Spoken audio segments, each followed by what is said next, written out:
1893. Two great voyages were taking place during this year. One was from India into the West. The other was from the West into India. Swami Vivekananda was going out to make the Western world hearken to the message of India, the message of the Spirit. And Sri Aurobindo was coming back from the West to India to surprise her from her slumber of inertia. After 14 years in England, Sri Aurobindo touched the soil of India early in 1893 at Aurobindo, Bombay. Mother India welcomed him, embracing him with a vast peace. At the age of 5, Sri Aurobindo had been admitted into an English convent school at Darjeeling. Then, when 7, he had been taken to England. His parents, Dr. Ghosh and Sonlata Devi, child Sri Aurobindo, transplanted in the alien earth at that tender age, Sri Aurobindo was made to study at Manchester, London and Cambridge, shining everywhere as a brilliant student. But when it came to passing the ICS, he deliberately absented himself from the writing test and got himself disqualified. But irresistible was the call of Mother India, the mother who was beautiful, who was divine. On the eve of leaving England, young Sri Aurobindo wrote, "Me from her lotus heaven, Saraswati has called to regions of eternal snow, and the Ganges, pacing to the southern sea, Ganges upon whose shores the flowers of Eden blow."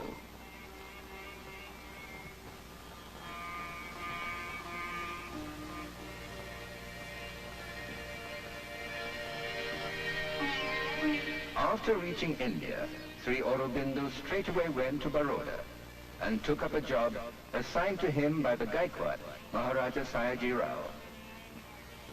13 years Sri Aurobindo spent at Baroda as a secretary to the Maharaja, then as a professor of French and English at the Maharaja's College. Later, its vice principal, and then as its acting principal.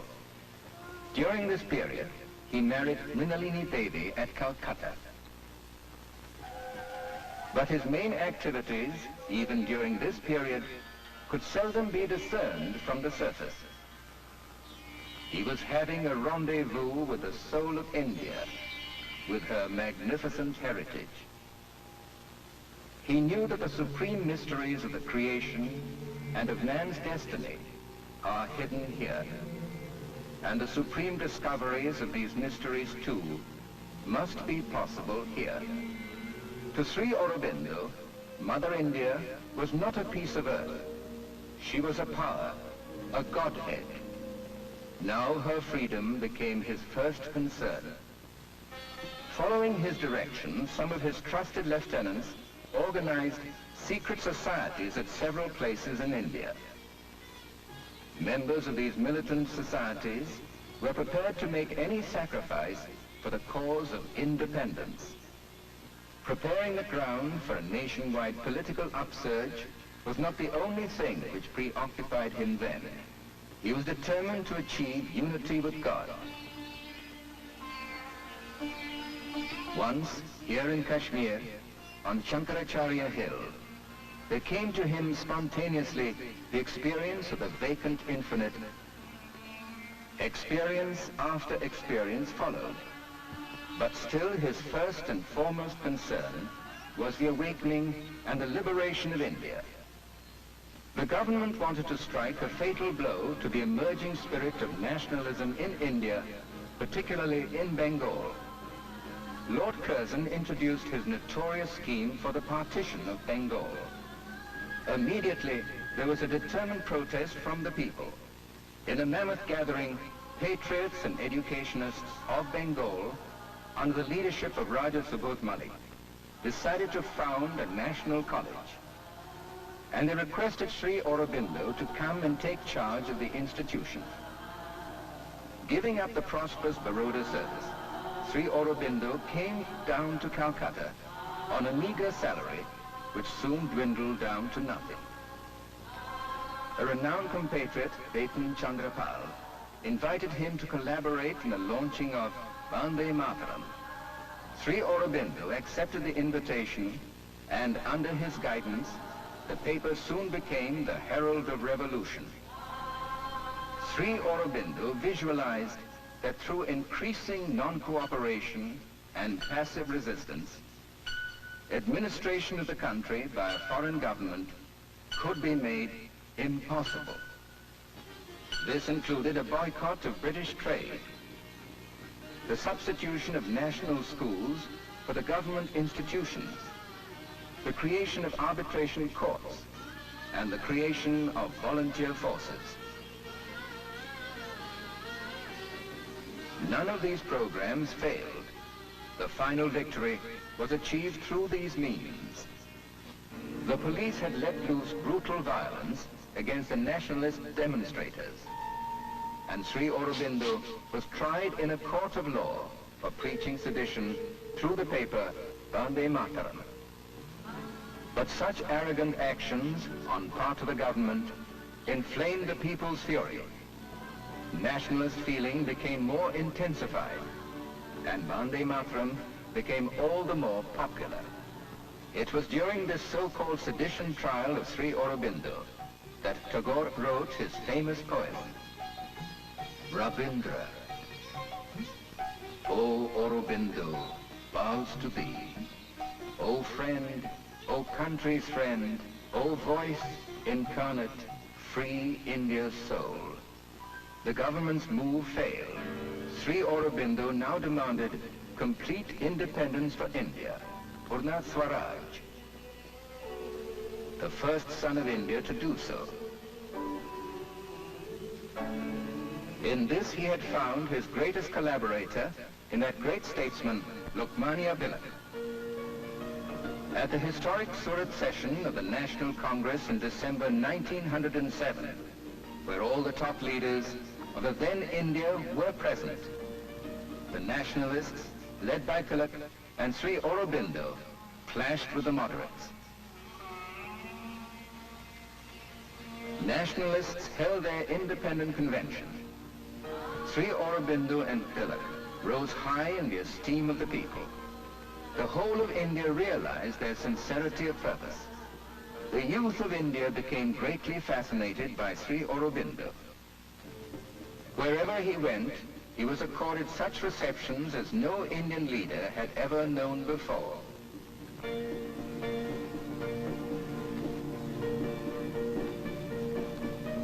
Aurobindo's genius shot up like a meteor. The government swooped down upon the main center of the revolutionary youths at Murari Pukur Gardens of Calcutta, Sri Aurobindo's paternal property.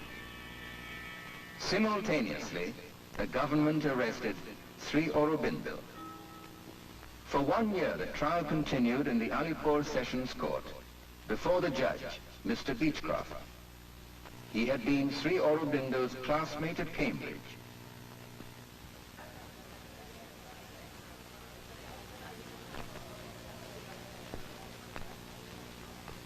Major newspapers were full of reports of the day-to-day proceedings. But while the outside world was full of sensation, Sri Aurobindo remained as detached as a remote star. The remote star.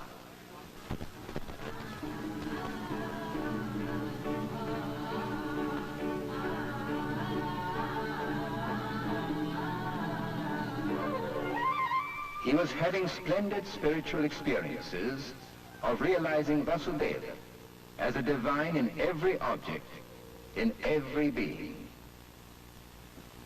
One of the budding barristers of those days, C.R. Das, later the celebrated Deshbandhu Chittaranjan, had taken it upon himself to defend Sri Aurobindo.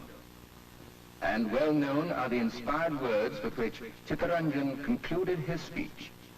Long after the controversy will be hushed in silence. Long after he is dead and gone, he will be looked upon as the poet of patriotism, as the prophet of nationalism, and the lover of humanity. Long after he is dead and gone, his words will be echoed and re-echoed, not only in India, but across distant seas and lands. Therefore I say that the man in his position is not only standing before the bar of this court, but before the bar of the High Court of History. Sri Aurobindo was a critic. Rousing receptions were given to him by the press and the people, and welcomed him as the Mahayogi and the supreme leader of India. Vande Mataram had stopped. Sri Aurobindo now edited Karma-yogi and Dharma, 2 weeklies, one in English and the other in Bengali. His popularity continued to cause discomfort among the rulers of India. Sister Nivedita, among many other anxious well-wishers, requested Sri Aurobindo to leave India. But Sri Aurobindo would not. But one day, all of a sudden, Sri Aurobindo heard the voice on which he had now come to depend. Go to Chandranagar.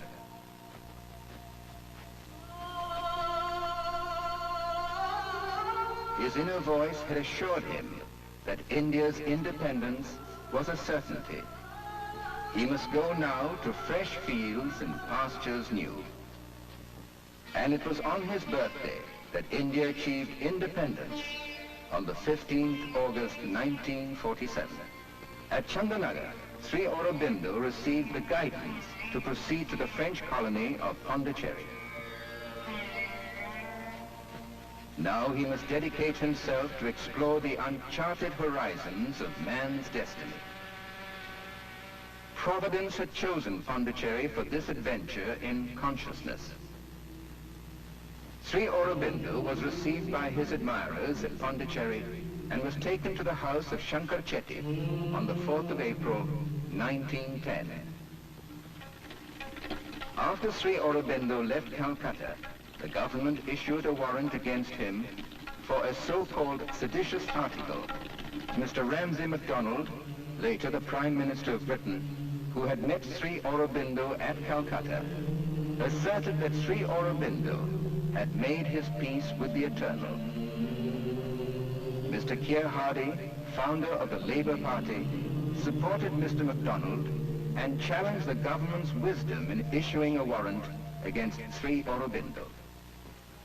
Sri Aurobindo, whom Romain Rolland described as the last great rishi and as the completest synthesis that has been realized to this day of the genius of Asia and the genius of Europe, was now engrossed in yoga. It was in the year 1914 that the mother, coming from France, met Sri Aurobindo for the first time.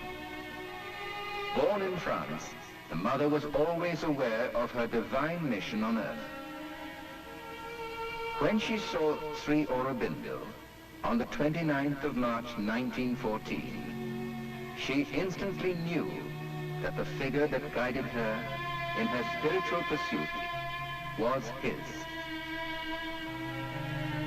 The mother wrote after seeing Sri Aurobindo, "Him whom we saw yesterday is on earth. His presence is enough to prove that a day will come when darkness will be transformed into light." In 1914, Sri Aurobindo started Arya. Most of the master's major works were first serialized in Arya.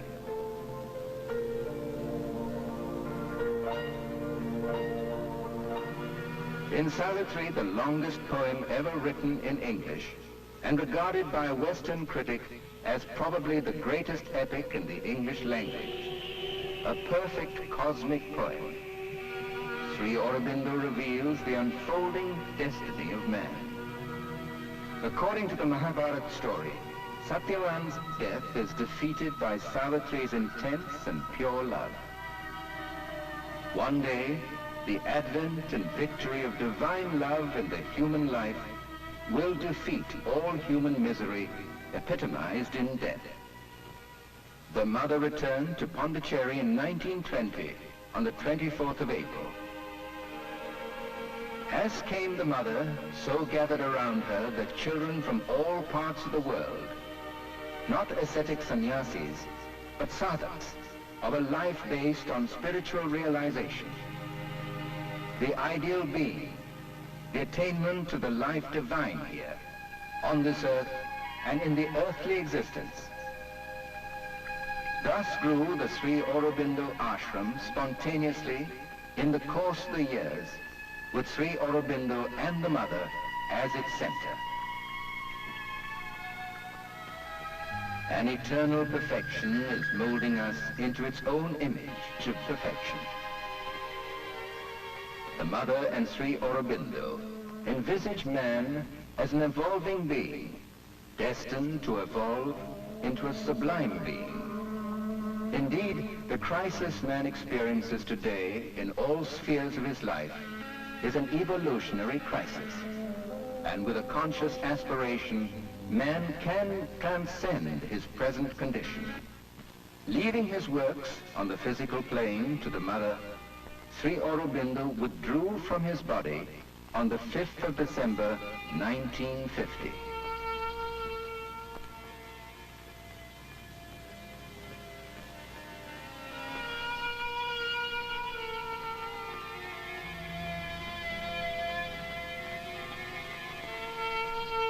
For 4 days the body remained aglow with the light which he had brought down. Descending from the high mountain peak, the river, at its first fall on earth, may play violence with the earth.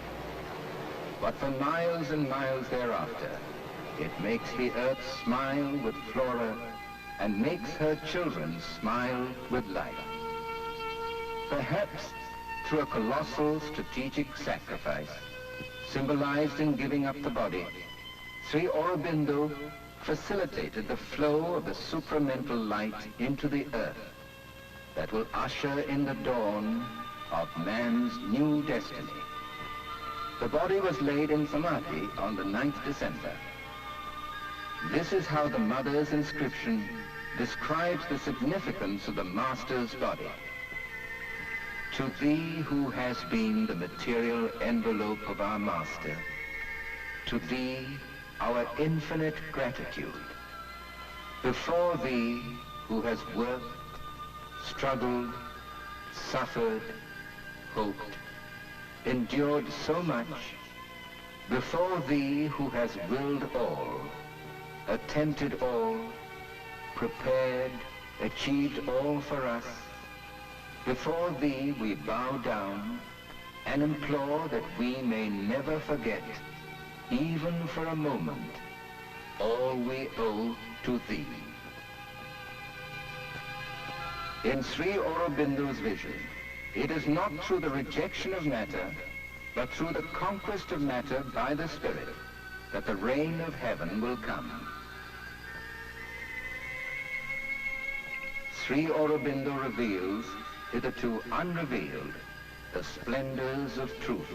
And in the words of the mother, what Sri Aurobindo represents in the world's history is not a teaching, not even a revelation. It is a decisive action, direct from the Supreme.